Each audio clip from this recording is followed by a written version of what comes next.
Jacob Owen, how you feeling today, dog? Fantastic. Fantastic, PM. So friggin' fantastic. I might write a country song about how fantastic I'm doing. Well, I thought that was your gimmick. Apparently, I'm a country singer. I'm not a professional wrestler. Are you not? I mean, it depends who you ask. Like what ring announcers you ask. Really, shouldn't you have put some thought and consideration into being Jake Owen, like before you were? Like, surely that creates confusion, doesn't it? Yeah, I don't... Was Jake Owen the country singer born when I started wrestling? Maybe not. Because I became Jake Omen like 13, 14 years ago. I don't know if that dude existed. He's 15, right? Yeah, but this can't be the only time that's happened. No, man, this happens often enough that it shouldn't ever happen. But yeah, it happens. I've been Jake Owen lots of times. That's real weird, too. Is it embarrassing when you walk out and your tights are misspelled? Yeah, it's on me. Yeah, it doesn't make any... Yeah, it makes me look so dumb. It makes the show look dumb. It makes everyone look dumb. Where do I go from here? Do I vent on announcers now? Man, I don't know. But the precursor to the discussion is like talking about image and talking about a name, because I would say I would consider myself maybe a passive fan of wrestling, not super involved or anything else, but we're having some discussion about the AEW talent. Yep. Seems to be a promising company as far as I can tell. Yeah, but for sure. There's a couple guys I just had questions about, hey, image and that kind of thing, and then that led into there's a gentleman on the roster, Pac, right? Mm-hmm. Yeah. But I initially read it as Pac, and then did a little investigating, and be like, man, is X-Pac back, man? Mm-hmm. Different guy. Yeah, I feel like if I had a name that was mispronounced 90% of the time, I might change my name. But I only know it's Pac because I'm a diehard wrestling fan. I've been in the business so long, and they've been saying it a lot on TV. But even on TV, I think some of the commentators, announcers have called him Pac. So even announcers for AEW. I'm pretty sure he's been accidentally called Pac a few times by the announcers. So it's not just some stooge on a podcast. No, it's not. Man. So how do you do that with, you're obviously Jake Omen, and I would say that even conversationally, maybe there's not a clear distinction in conversation, but over a loudspeaker, you definitely hear the difference between Omen and Owen. Yeah, the cadence isn't even the same. No. Like the second letter is the stressed part of both names, and it's very different. Owen, Omen. Right. They're not even close. So somebody overhearing, maybe they don't pick up on it because they're overhearing. But yeah, man, as soon as that music hits and the announcer is introducing Jake Owen, people have got to be looking around. Like, who the hell is Jake Owen? Yeah, I think some of the shows I do, and I'll just say in Indianapolis, 80-90% of the people know exactly who I am. Like, they know I'm Jake Owen, right? If I do another show I've never been to before, I was in Chicago a few weeks ago, and they didn't know like who I was, and probably 20 or 30% of the crowd knew my name is Jake Owen. So if they misannounce me as Jake Owen, like the crowd doesn't know any better, but they might make the distinction of, that's the same name as the country singer. Right, and then how does that not detract from the whole thing? It does. It detracts from the whole thing. It actually, this is going to sound crazy, it actually runs my whole match. Like, and I know that seems extreme to say, but it runs my whole match if the people realize there's a mistake. Because this is going to sound arrogant, Pete. I think on any type of professional show, there should be no mistake. I don't think mistakes are acceptable. Like, the announcer should never make a mistake. The music should never make a mistake. The referee should never make a mistake. The boys should never make a mistake. Now, it's going to happen. The wrestlers, that's the most okay to make a mistake, because what we're doing is high risk. It's fast. It's intense. We're trying some dangerous, very difficult things, right? So if some dude springboards up to the top rope and slips, that's different. And it's happened to me at my show, at the Lucha show I ran over at the library a few months ago. I went to spring over the top rope. Well, the top rope broke. So like, yeah, that's a mistake, and that's okay. But all the mistakes in the announcing during the show aren't acceptable. That would have to happen at a Lucha show, wouldn't it? Yeah, at least it happened at a Lucha show, because at Lucha shows, there are a lot more mistakes that get made. Like, stuff gets so contrived that people mess stuff up. Well, why'd you wrestle under the name Jack Omen at the Lucha show? Yeah. So for everyone listening, we were venting. I was venting about this name misinterpretation before we started recording, so we started to record it. So I ran a show at the library a couple months ago, Rio Blanco Lucha, and I ran it with another fellow, a Latino fellow, who's super cool, named Eduardo. Well, Eduardo hired a soccer announcer to be our announcer, right? That's a cool idea. It's a great idea. Because they're super hype. Yes. And I wanted that. Like, that's good. Like, we wanted a Spanish announcer for the Lucha Libre show. Es muy bueno. Yeah. See. But, so you know what? It's okay if the soccer announcer doesn't know our names, but there's a lineup in front of you. There's just a lineup in front of you with everything written. The dude speaks fluent English. And then during the matches, there was also live commentary, which I don't like, but that's a story for another day. I don't like a live commentary. It detracts from the match. But I have soccer announcer and then Eduardo, who helps organize the show, doing live commentary. They called me Jack for half the match. I'm friends with Eduardo. He knows I'm Jake. Well, who was your opponent? Yes. Another big problem when Jake Owen is wrestling Jack Vaughn. So Jake is wrestling Jack. So does it make sense when Jack gives a move to Jack? And correct me if I'm wrong, but Mr. Vaughn is also Caucasian, correct? Yep. And you're at a lucha match. Yep. Majority of the crowd Hispanic? Yeah, 60, 70%. Hopefully no one interprets it as racist, because that's not my intention. But much like Caucasian people might have a difference telling Asian people, for example, apart or something like that, as I understand it, Hispanic people have a hard time telling apart white people. So I can't imagine Jack performing a move on Jack. Maybe you've never seen them wrestle before, and not that you and Jack look alike, but you're both two white guys that the crowd may not be familiar with. How do you follow that match? And also, it just so happens that Jack and I do look similar. Oh, yeah. It's not a night and day difference. Yeah, like we have beards, longish hair, some tattoos. One of us is just 5 inches taller than the other one. Like, it's confusing enough, especially when this is going to be the only show I've ever ran where a lot of the crowd doesn't know who I am. Right. Also, let's just say this was a match for a championship. This is your main event. This is supposed to be like the match on the show that's dead serious, and the announcer can't get the name of the people in it correct. 2 Jacks enter. Only one can leave. Yeah. Oh my God. There was another issue with the announcing too. It's the main event. It was a hair versus championship match. And at the beginning, they announced it as a mask versus hair match. Pete, neither of us wear a mask. Did somebody quick put one on? So I wear a mask to the ring and I take it off.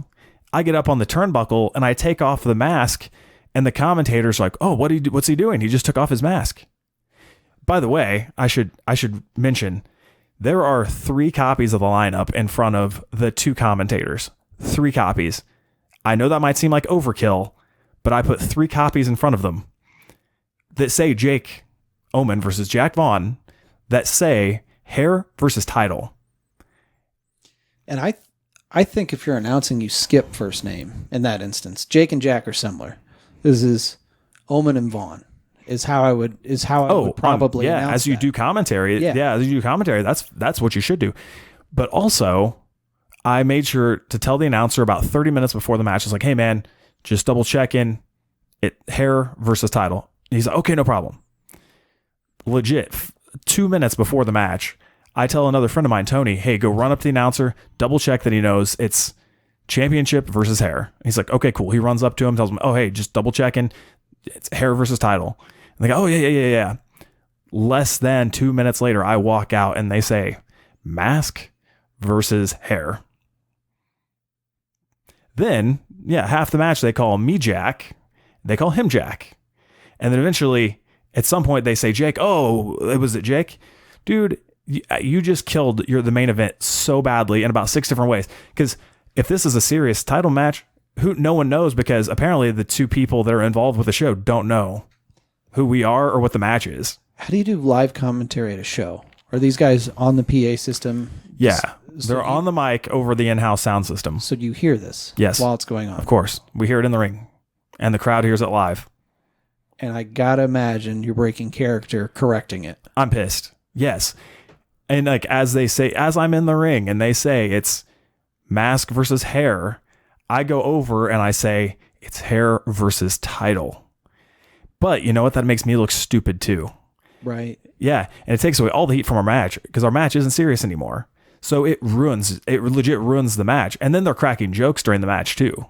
So what are you going to do? I mean, do you take a DQ, just start assaulting the announcers?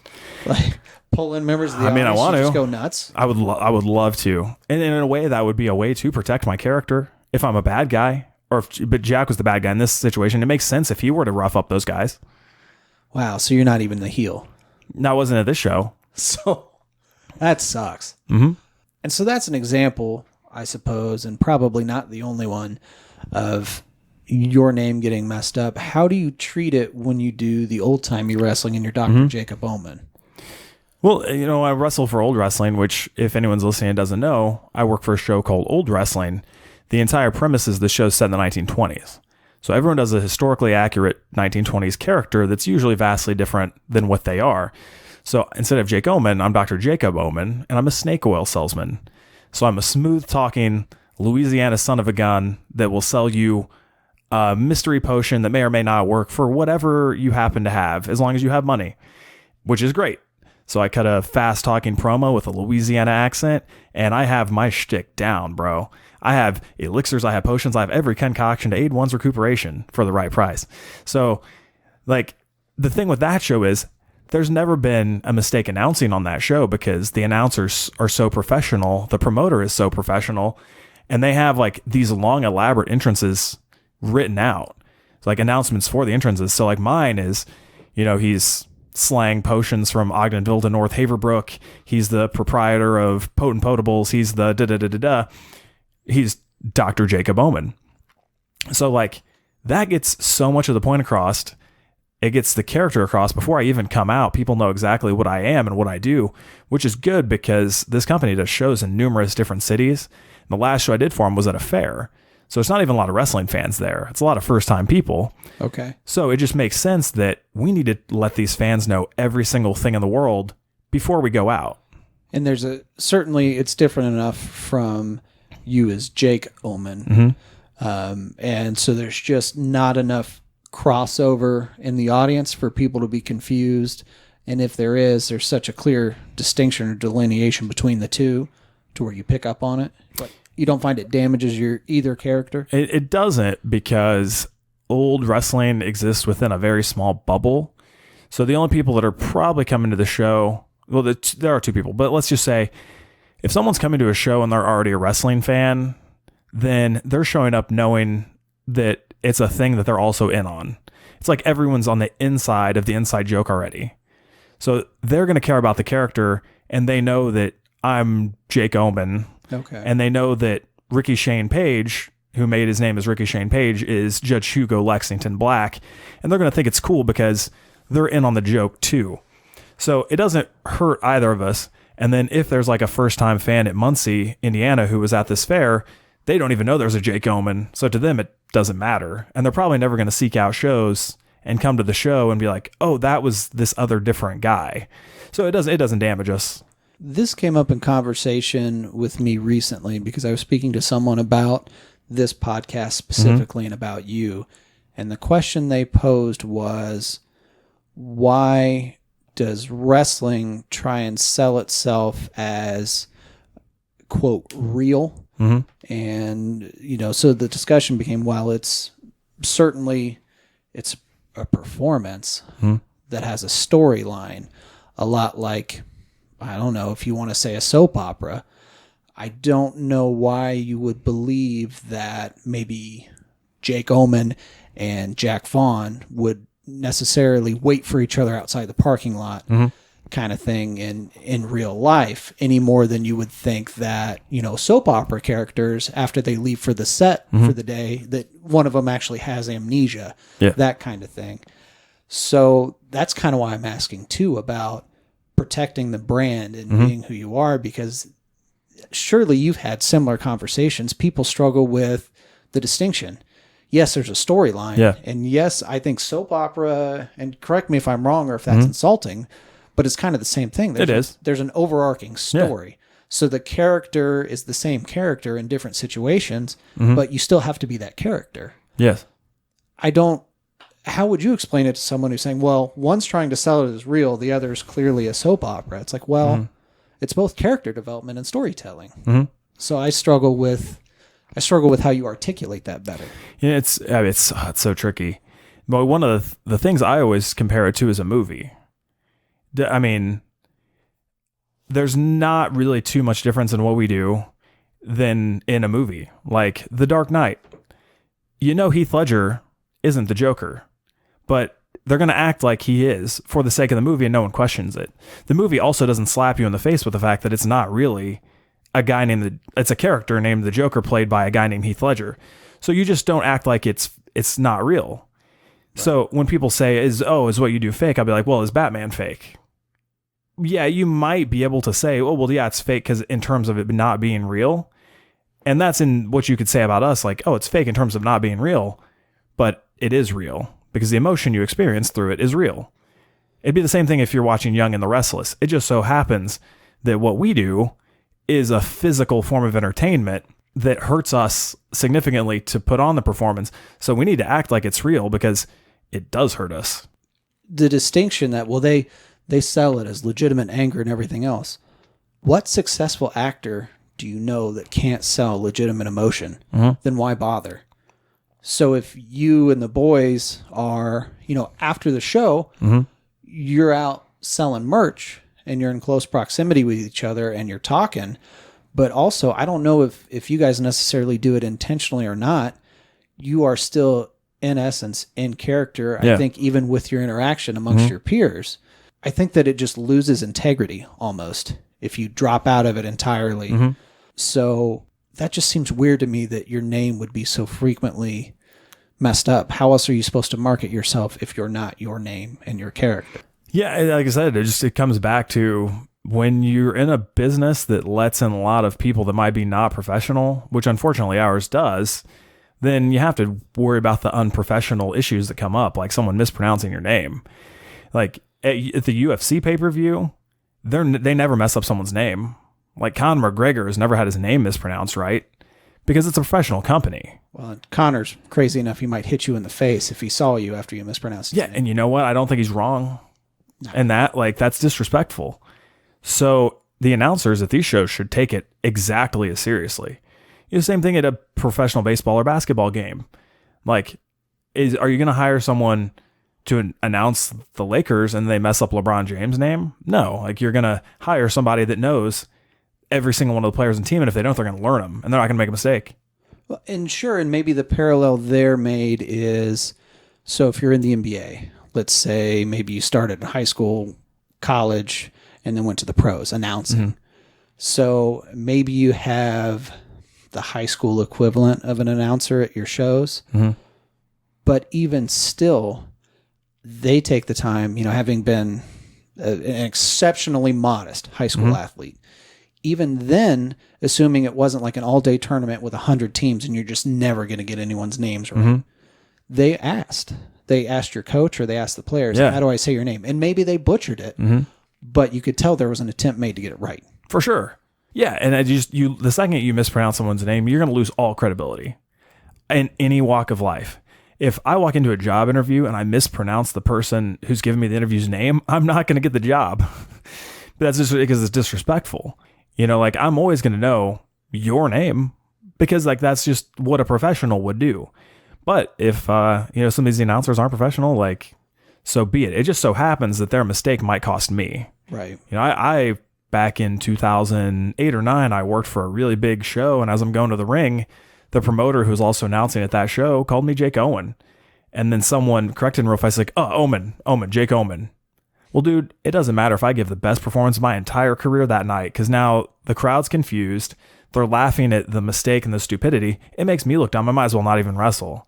I know that seems over dramatic, but if The Rock comes out and they somehow mispronounce his name, Like he might be able to roll with it because he's funny and the crowd already knows exactly who he is. But if there's a few people in the crowd that don't know who he is, well, now they're just confused and they don't get it. Well, even on a small level, you mentioned music. I've run the music at your show. Yeah. Oh, shoot, and forgive me, I don't know what the match is called where it's in essence a 3-fall match. Oh, yeah, 2 out of 3 falls, yeah. The announcer who was sitting right beside me at the time after the first fall, it was, oh, hey, man, hit the music. It's 3 falls. He goes, no, man, no, it's not. Hit the music as he's looking at the card. So my assumption is you had called an audible, made a change. So I hit the music, and Ace was one of the performers. He looked over at me and gave me the, what are you doing? I cut the music. I let it run for a minute to try and make it look intentional. And what's real funny is I looked at the announcer and I go, hey, next fall, I'll just do the same thing, right? So it's consistent. He goes, no, man, that's about the worst thing you can do. Incidentally, I think the only thing that saved that match a little bit was Ace got the first fall, but he didn't win the match. But so many fans walked up to me either laughing, saying, oh, man, what an idiot, which... cool, I'll take it. I made the mistake. Ultimately, I'm the guy responsible for playing the music. And a couple of them were like, oh man, I really thought Ace was going to get that one and you screwed it up. So it's like, that was the only saving grace because then everyone just assumed that Ace had it. Yep. But it's like, man, I was mortified, and I'm not even in it to the level of the performers. I can't imagine how pissed Ace must have been and the gentleman he was wrestling. Yeah. Well, and then see, I've hired you to do music for my shows because I know you're a professional and smart guy. So when I tell you how things work, you're probably going to do what makes the most sense, right? Sure. So that was just a mistake that you made at the behest of somebody else. Like someone else told you to make that mistake. So I don't even say that's on you. Now, granted, you just don't have a lot of experience, so you're going to make a mistake or two. No big deal. Some other people around should just know better and make sure that doesn't happen. But yeah, it definitely can hurt the show and the performers. When I was in Denmark a few weeks ago, I was in a big match, an important match in front of hundreds of people in a sold out building. And my opponent and I do a big move. Boom. 1, 2, really close kick out. Then ding, ding, ding, ring the bell and the music plays. Well, it was an obvious 2 count. Ooh. So you know what it does? The crowd was just on fire, super loud, hyped up. We kicked out. The crowd obviously saw that it wasn't the end of the match, and then it takes all of the wind out of the sails. Like the entire crowd dead.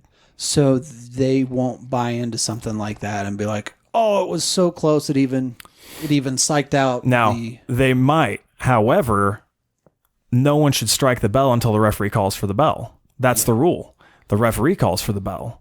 So no one should even be close to striking the bell unless told. You know what I mean? Like, and then the music shouldn't play until there's a bell strike. Well, and that would be the most valuable piece of advice I would say that you gave me. It was just, hey, if you do something, just do it the same way every time. So the first event or two of yours that I did, I was almost trying to anticipate the 3 count. I was ready for the bell because I was so scared to miss it. It's like, no, you do a 3 count. They'll give you the ring the bell. Yeah. You can take a beat and hit the bell. I'm That's not saying fine. take 4 or 5 seconds because that's ridiculous. But it's the whole thing is nerve wracking. Yeah, for sure. But it's a weird perspective to think, look, you can just take the audience out of it entirely, and then the whole thing seems amateur as hell. Yeah. Well, and yeah, as long as everything's uniform and seems professional, then it's professional. Like, yeah, it doesn't matter if you take 0.5 seconds to ring the music or 2.5 seconds. As long as it's 2.5 seconds every time, doesn't matter. But see, yeah, you shouldn't play the music until the bell's struck. The dude shouldn't ring the bell until the referee tells him to ring the bell. And the referee is going to tell him to ring the bell when the referee hits a count of 3. So, and I understand that sometimes the referee's nervous, sometimes the bell keeper's nervous, sometimes the music guy's nervous.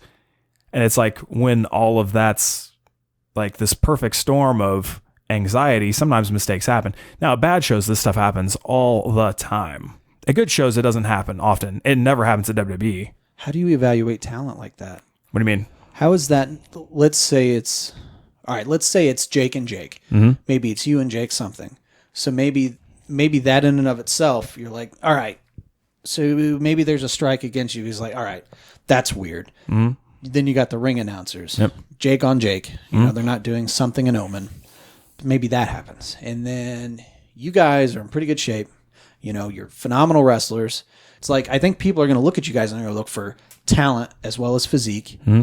Your images are kind of similar. Yeah. So it's like, all right, there's all this confusion going. Then we have the whole debacle with the, Jake's got Jake pinned 2 count, but the music and one of the Jake's music is playing. If you're there looking for talent to take to TNA, NXT, AEW, how do you not just assume that these guys are both terrible because they're working for this company who can't get their crap together?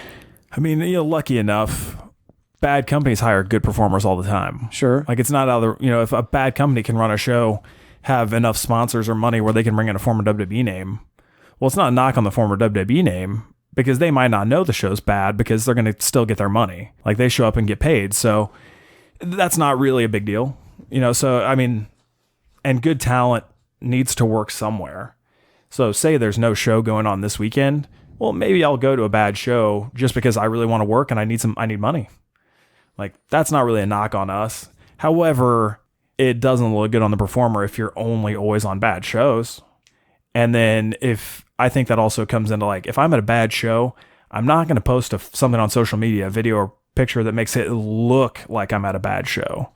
Like, even if it's like, if I could have the greatest match of my career, I'm not going to put up a photo if you see me in the ring and then on that side there's no one in chairs. That's just bad marketing and bad strategy. So, like, I'll just avoid putting that up. I'll put up some other photo, like a staged photo of me backstage or something. Like, so you don't want to be a good performer on a bad show all the time, but sometimes it's going to happen. So if a talent scout can make that determination, I don't imagine the expectation is that a fan could, though, right? Do you think that it hurts your fan retention if I keep showing up in Fort Wayne or wherever it happens to be and these mistakes keep happening? But maybe Fort Wayne is the one bringing in Ryback or whomever it is, talent that you want to get in front of. How do you make that call? As a performer, there has to be like 1 or 2 things. Like, if this is going to benefit your career, it's going to benefit your pocketbook. If you're going to learn something, like, that's why you take a show. And then you just have to hope that the mistakes made by the company or the other performers don't take the crowd away or convince the crowd not to come back next show. Sometimes it will. So that's why there shouldn't be these mistakes ever. But then again, like, we don't live in a perfect world. So I'm going to still take bad shows sometimes, and mistakes are going to happen. Now, that is why I'm thinking of quitting, is just because I can't take going to bad shows anymore. And I can't take mistakes like that. Like, I had one of the best matches of my career a few weeks ago in Denmark when they played the music after a 2 count. And it killed the momentum. Like, it hurt the match. And that was in the middle of one of the finest performances of my career. You don't think that upsets me? Like, you don't think that hurts a little bit? Like, hey man, this is one night out of 2 or 3 months where I finally had in my mind a win, where I'm like, man, this was a great night, a great performance. I'm so proud of myself. Like, this was one of the few nights where I actually felt good about what I do and have fun. Well, then unprofessional people ruin it for me. Like, if you don't think that one imperfection isn't going to haunt me till the day I die, you're wrong. Like, it's going to be. So, like, that's a big part of the reason why I might just stop, is because I can't handle the mistakes anymore. And I know it's crazy to expect perfection all the time, but if the finest companies in the world don't make mistakes, I don't think we should, because we should take it so seriously we don't make mistakes. That's just my opinion. Yeah, you can't stop because you got to get signed to AEW before Dylan does, man. Yeah, well, I mean, if we both get, as long as we both get signed, I don't care who gets first. You need to ink that contract. Oh, I'll rub it in, yeah. And I expect him to rub it in. And then we'll hopefully help get the other one a job. Oh, absolutely. Yeah, and then I'll be like, hey, man, you have me to thank for that, Like, every time he's eating, I'll be like, hey, man, I kind of bought that. I'll put in a good word for you with Chris the next time I'm at catering. Dude, yeah, text him. Text him, tweet him, however you guys communicate. So, like, let's sum this up with, if you're at your job, just do it right. Like, regardless of what it is. Just be a professional. Just do it like you actually care, like someone's watching you. Don't ruin my goddamn night. Do it like you're getting paid to show up and do a job. I know, exactly. Even if sometimes you're not getting paid, which I hear happens to you people. It happens to some people. Yeah, it doesn't happen to me anymore. It happens to certain people, yes.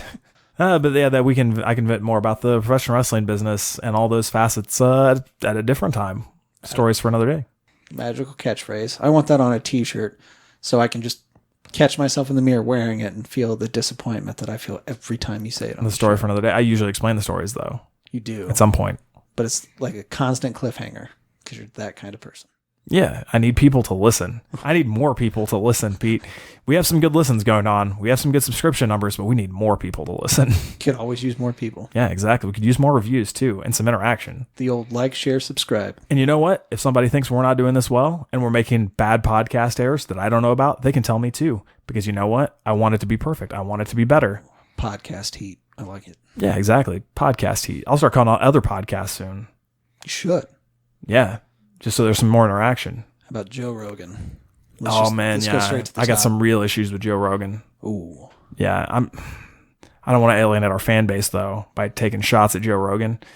But if I ever have enough of a following where people listen to me, I'll definitely take shots at Joe Rogan. He takes shots at everything I love. Ooh, bam. Yeah. All right. So, subscribe and review. We're on the iTunes, the Apple Music, Castbox. We're on a lot of things. So yeah, just go ahead and hit us up on there. I'm at Jake Omen 2012. Pete is at Multimedia Hustle or Muscle. And then we're at Off the Cliff Pod. And we'll catch you next week.